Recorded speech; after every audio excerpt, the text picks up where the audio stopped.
Assalamualaikum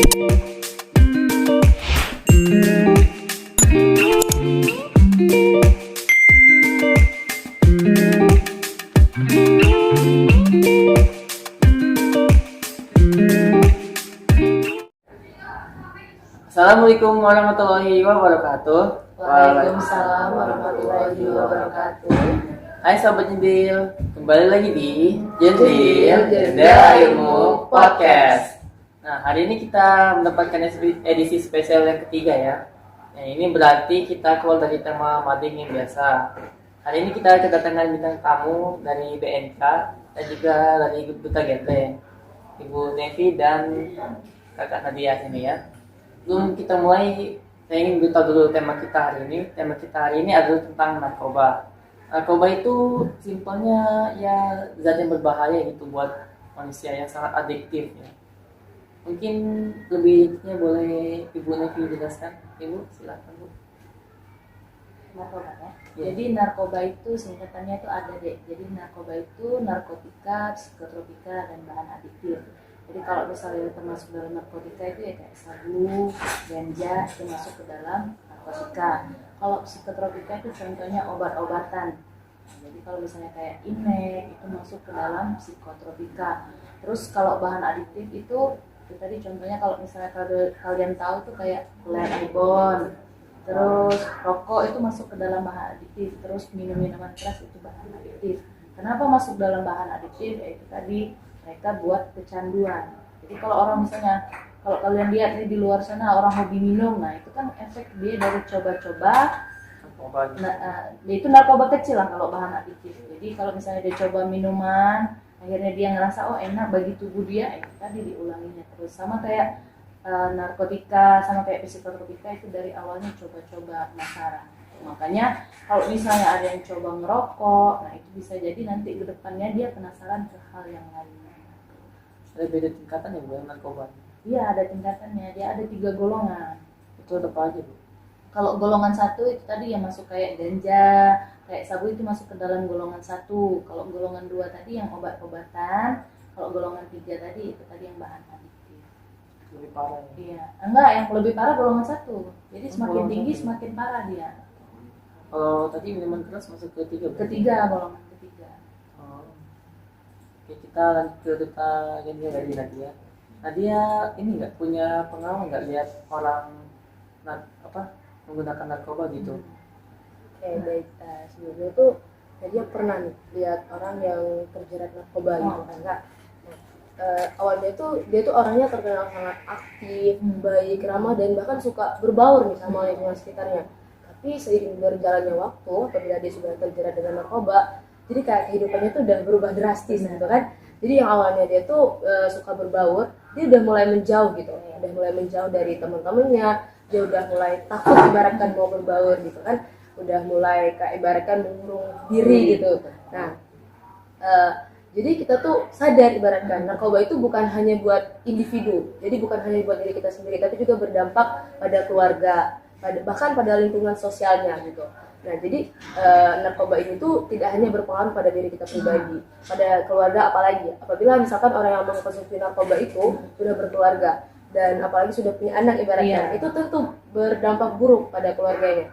Terkadang orang yang sudah kecanduan narkoba, mereka tuh selalu berpikir mereka nggak bakal sembuh, tapi nyatanya mereka tuh bisa sembuh, tapi dengan dukungan dari keluarga, gitu, dari lingkungan sekitar.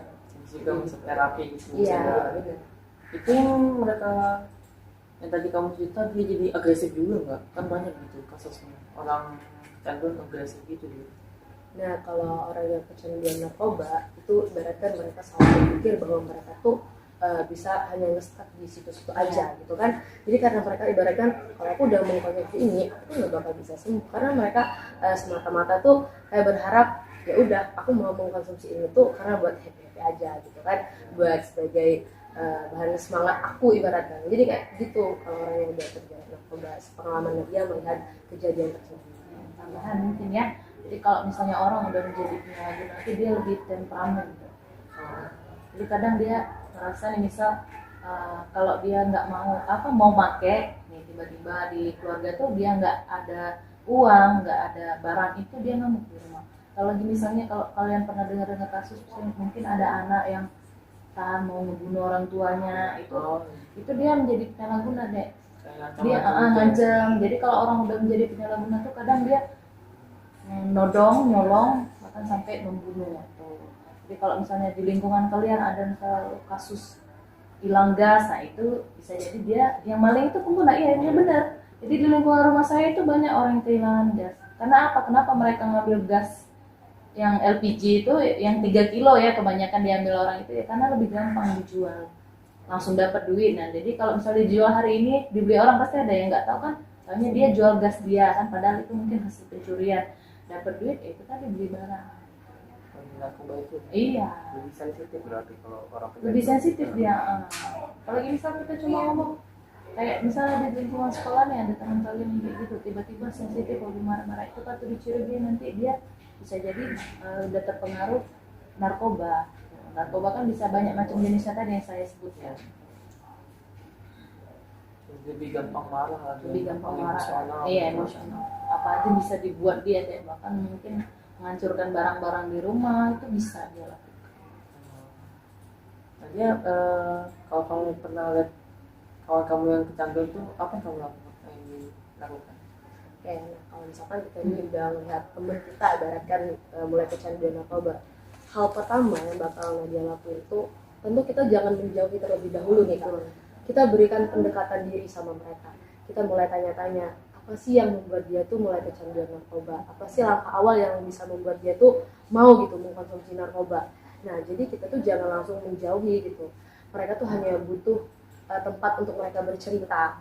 Nah jadi kita jangan langsung ngejudge mereka gitu, mereka tuh cuma butuh dukungan bukan omelan.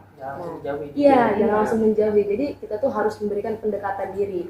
Jadi kayak jangan langsung misalkan kita tahu nih dia mengkonsumsi narkoba, jangan kayak udah nggak mau lagi nih temenan sama dia, aku takut terpengaruh juga. Nah jadi kita jangan seperti itu, kita harus memberikan pendekatan diri. Jadi harus mulai dari diri kita sendiri. Kalau misalkan kita melihat teman kita yang kecanduan narkoba, nah jadi misalkan kita tanya-tanya nih, kenapa sih kamu misalkan mau melakukan hal seperti itu kan nyatanya berdampak buruk pada masa depan kita sendiri.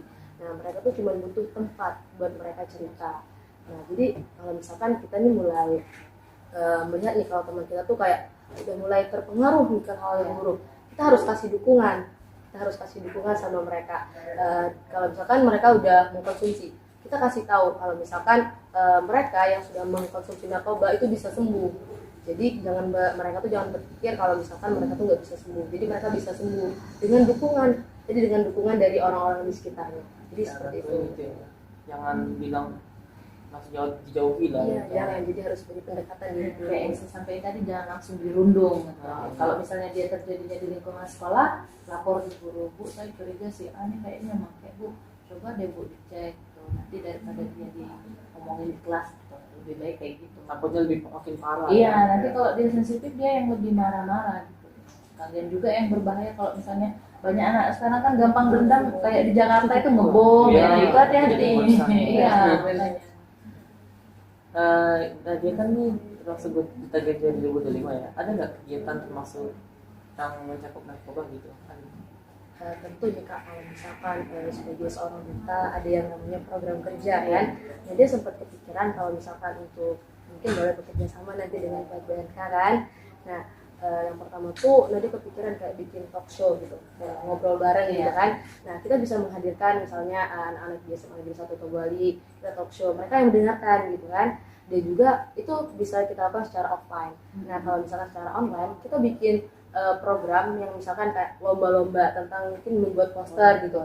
Nah jadi kita udah dapat 2 kegiatan, udah bisa kita lakukan secara offline dan juga secara online. Nah jadi itu bisa, apalagi secara online, kita kan punya media sosial, tentu itu sudah menyebar secara luas kan. Kita mungkin bisa minta bantu sama Instagram Purpose Deal gitu untuk memberikan informasi kalau misalkan kita mau mengadakan lomba bikin poster dengan tema narkoba gitu. Dari situ kita juga sudah bisa mengasah bakat, ibaratkan mengasah bakat seseorang. Dan tanpa kita sadari, kita sudah membuka ruang untuk mereka berkembang. Jadi seperti itu. Itu mungkin bisa kita jalankan bareng-bareng ya. Info aja. Oke. Kita lanjut ke Ibu lagi ya. Oke. kan apa sih yang membuat garis besarnya apa yang membuat orang itu mau melakukan narkoba? Di samping kan narkoba itu punya efek yang banyak sekali negatif kayak kecanduan dan lain sebagainya. Apa sih motivasi awal orang itu mau mencoba mengkonsumsi ya? Pemicunya gitu. Iya, pemicunya. Itu tadi, jadi kalau misalnya apa sih motivasinya, itu tadi deh, pertama dari diri dia sendiri itu yang nggak bisa mengontrol atau membackup untuk menolak, terus ketemulah lingkungan yang salah. Jadi ketemu lingkungan yang salah ya kayak ngerokok lah dek. Tuh misal teman-teman kalian ngerokok tuh kenapa, gara-gara apa ya, ingin tahu, ingin ngerasa keren. Nah itu salah satu pemicu dia jadi pengguna, pemakai. Gitu ya, dia penasaran. Iya, dia coba. jadi kalau pengguna narkoba itu yang pertama dia penasaran, terus tekanan dari lingkungan itu bisa jadi dia menjadi pengguna, terus juga ngerasa keren. Nah itu bisa juga jadi pemicunya. Sama kalau nggak salah narkoba dulu, kalau di sekolah saya kalau ngerokok tuh kan ada dia mungkin awalnya nggak ngerokok, nengok dibilang temennya nih yang ngerokok yang sebelumnya nih, keren lo ngerokok, coba lah. Kalau dia misalnya yang tipe orang yang dibimbang nggak berpendirian teguh, itu tadi dia mungkin nggak dulu lah, terus kepikiran nih sampai rumah, aduh penasaran gimana ya rasanya, tapi kayaknya mereka aman-aman aja nih kayak gitu. Akhirnya itu tadi besoknya datanglah ke temen yang ngerokok atau yang make misalnya nih kan, bolehlah nyoba gimana rasanya. Itu salah satu dia mulai terjebak. Makanya kalau misalnya ada teman atau lingkungan kalian yang mulai ngajak ke hal yang negatif, itu tadi kalian harus berani membentengi diri itu dengan tegas. Kalau diajak hari ini, yuk coba pakai narkoba, yuk coba merokok, langsung tolak, langsung tegas bilang nggak baik untuk kesehatan aku, nanti hancur pendidikanku, karirku, segala macam ke depannya. Lebih baik kayak gitu, karena kalau misalnya kalian bimbang, ragu-ragu, itu nanti pasti dia akan terus mendoktrin kalian. Nanti hari ini nggak berhasil, besok dicoba lagi, sampailah nanti kalian akhirnya mau. Kalau misalnya kalian nggak langsung menolak, makanya kalau udah ada yang ngajak itu langsung tolak dengan tegas. Ya langsung jangan. Nggak kawan ya, nggak temenan kita ya. Ya udah bodo amat deh. Yang penting kalau misalnya kalian berprestasi, kalian mampu, kalian hebat di sekolah, kalian sukses, kan nanti dia yang menyesal. Iya. Berarti itu masalahnya juga dari pertemanan lah ya. Iya, pertemanan lah yang paling penting. Yang paling mempengaruhi itu pertemanan lah. Jadi ada gitu, ayo coba. Iya, gitu. kan Pernah aku juga kalau lingkungan keluarga kan nggak mungkin orang tua coba lah nak ngerokok, coba lah nak pakai narkoba, enggak. Itu pasti dari lingkungan. Kalaupun ada gitu kan gimana Bu? Kalau keluarga yang ada, kalau kami kemarin tuh ada di satu sekolah tuh kami di daerah Simpang 5 tuh, dia memang disuruh bapaknya ngerokok karena udah bantu kerja nungau. Jadi kami bilang itu salah. Makanya pas dipanggil orang tuanya, ya gimana Pak, orang dia ini udah kerja dia minta mau ngerokok ekspektasi, ya itu salah. Jadi kalau kalaupun misalnya di rumah kalian ada kejadian kayak gitu, orang tua nyuruh ini, itu kan tetap bentengi diri kalian. Kalau bagi kalian itu nggak baik untuk diri kalian, yang langsung tolak. Ya nggak mungkin kan orang tua tuh kayak teman. Kalau mungkin orang tua ya udah kalau kita nolak udah stop di situ. Kalau teman kan biasanya sampai menekankan tuh kita harus bisa ikut dia. Pasar tiap hari. Iya, di pasar tiap hari. Makanya Oke, yang selanjutnya. Apa sih jenis narkoba yang terkini, yang terbaru sehingga seorang itu gak sadar bahwa dia itu telah menggunakan narkoba? kalau yang sekarang lagi tren itu kalau sekarang tuh di vape. Ya, kalau kalian bisa dengar cerita. Jadi kalau di kandungan vape tuh sekarang udah ada etimidate. Etomidate. Jadi etomidate itu dia kayak kandungan yang digunakan untuk orang yang misalnya operasi. Nah, sekarang itu dia udah dicampurin ke cairan vape. Kan kalau efek kalau bius tuh kan bikin tenang kan, kalau untuk operasi kita pingsan gitu. Jadi kalau misalnya mau nyoba narkoba ya dioperasi, tapi dioperasi itu kan karena memang perlu kan untuk digunakan. Mungkin kan kalau kita operasi di bedah-bedah atau di bedah-bedah dengan sadar kan pasti sakit. Nah, makanya kadang operasi itu pakai narkoba itu tadi. Nah, sekarang vape itu tadi banyak juga dipakein kayak gitu, diracik-racik kayak gitu. Makanya kalau misalnya sekarang mungkin orang udah banyak ya pakai rokok elektrik itu, vape itu, nah hati deh. Karena banyak sekarang orang tuh ketahuan nih modus yang satu pakai cara yang lain gitu. Masih berkali-kali Pak. Ya bervariasi. Kadang lebih pintar memang pengedar gitu deh, pengedar atau pembuat narkoba tuh memang lebih pintar dari kita. Tuh. Tapi kan vape kan di Indonesia masih legal nih. Bagaimana cara mendeteksi vape yang nggak ada kandungan narkotikanya dengan vape yang ada? Jadi kalau misalnya gimana mendeteksinya itu tadi kalau kami nggak bisa terlalu menjelaskan dalam, mungkin bisa searching itu. Ada kandungan dia tuh sekarang beritanya udah banyak jenis-jenis vape yang dilarang. Tuh. Tapi kalau salah satunya, misalnya kalau kalian beli liquid ada yang mengandung metamidate tadi, kalian cek tuh di botolnya kan biasanya ada komposisi kan di cairan. Nah, kalau misalnya udah ada kandungan metamidate, nah itu hati-hati. Oke, tanya selanjutnya. Apakah seorang yang sudah terlanjur nih mencoba narkoba bisa sembuh? Katanya juga orang yang kecanduan narkoba itu masih bisa balik lagi katanya. Bisa. Jadi kalau misalnya pecandunya itu ya tadi kalau kata siapa namanya deh Nadia tadi di backup dikasih support ya. Nah, selain di support itu tadi bisa sarankan untuk direhabilitasi gitu. Jadi orang pengguna atau penyalahguna narkoba itu dia sakit deh. Kalau orang sakit kan mau diobatin, nah obatin tadi dengan rehabilitasi. Jadi kalau rehabilitasi udah pasti sembuh ya Pak? Tidak. Jadi kadang dia udah rehabilitasi nih, udah sampai selesai tahapan. Bisa jadi nanti dia ngulang lagi. Kami mungkin bisa membantu kalau misalnya dia mengulang lagi nih. Misal dia udah selesai dari rangkaian yang pertama nih, diselesaikan. Yang kedua kali dia terjebak lagi, kami bisa bantu kalau memang dia sportif. Tapi kalau misalnya dia udah menjadi penyalahguna, dia nggak sportif nih, perjanjiannya sebulan 5 kali pertemuan nih, dia cuma datang di 2 kali pertemuan, setelahnya menghilang. Nah, apabila nanti dia terkena narkoba lagi, ya kami berpikir lagi deh untuk menolong dia untuk direhabilitasi. Kenapa? Ya sedangkan yang tahap dia tertangkap pertama itu atau dia menyerahkan diri pada saat untuk pertama kali direhabilitasi aja tidak selesai, bagaimana ke yang kedua kali dia tertangkap atau dia menyerahkan diri untuk direhabilitasi. Berarti itu lebih masalah di mental dia gitu ya? Iya. Jadi kalau misalnya percuma deh kalau misalnya kita maksain orang untuk rehab tapi dari dia sendiri dia nggak mau sembuh. Karena kalau memang dia bisa ditolong dan memang dari niat hati dia untuk direhabilitasi itu langsung rehabilitasi aja, jangan sampai nanti udah nggak mau direhab jadi pengedar. Jadi ujung-ujungnya apa? Di penjara.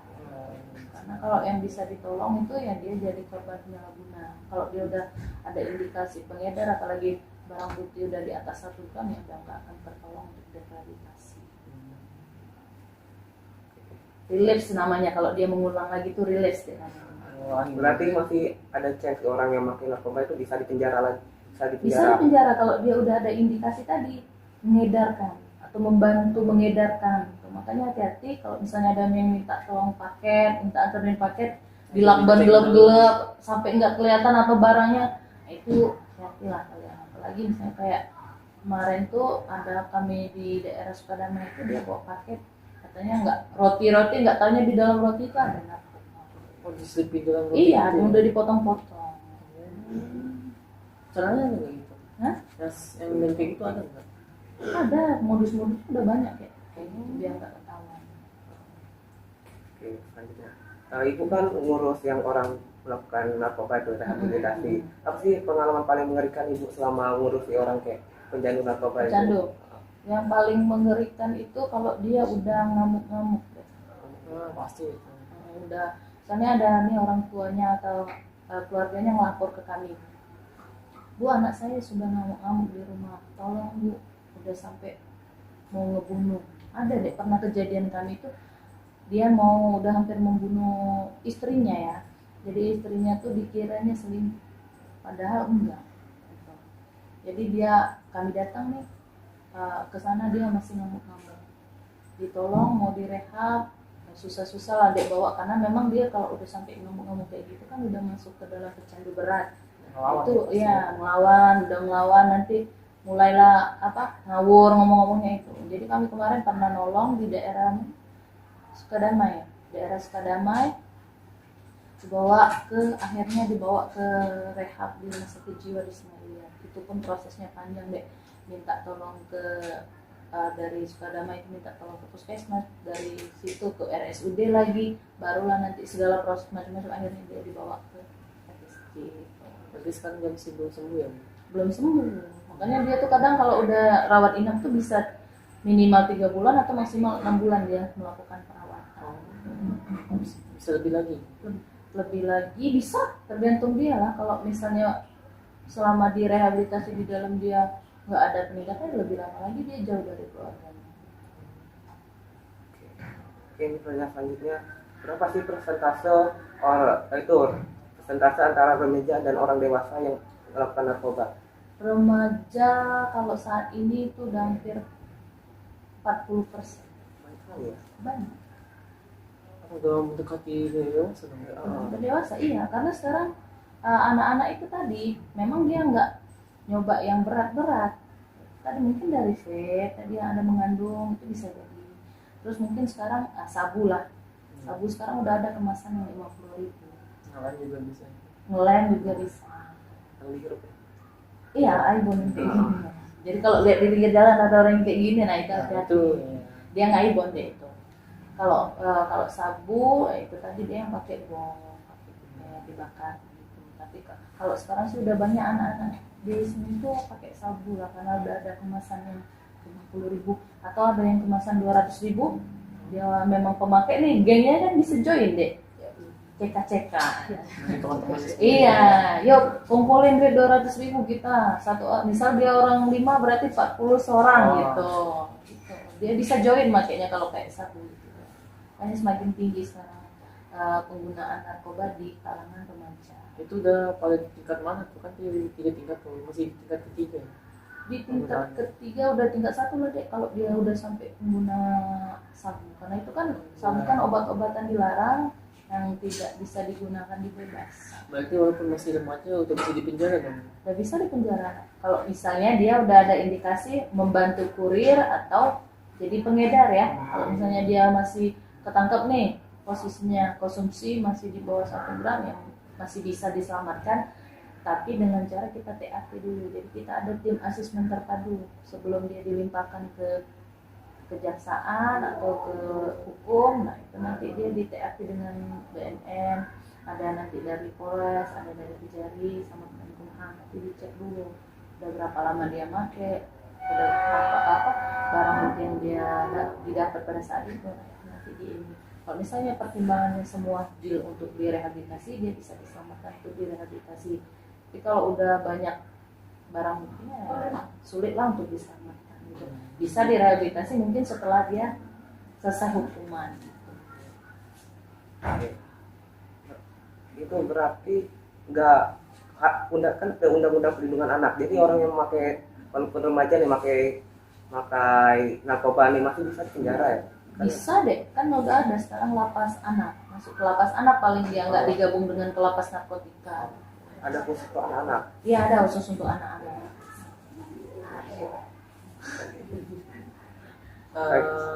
Baik.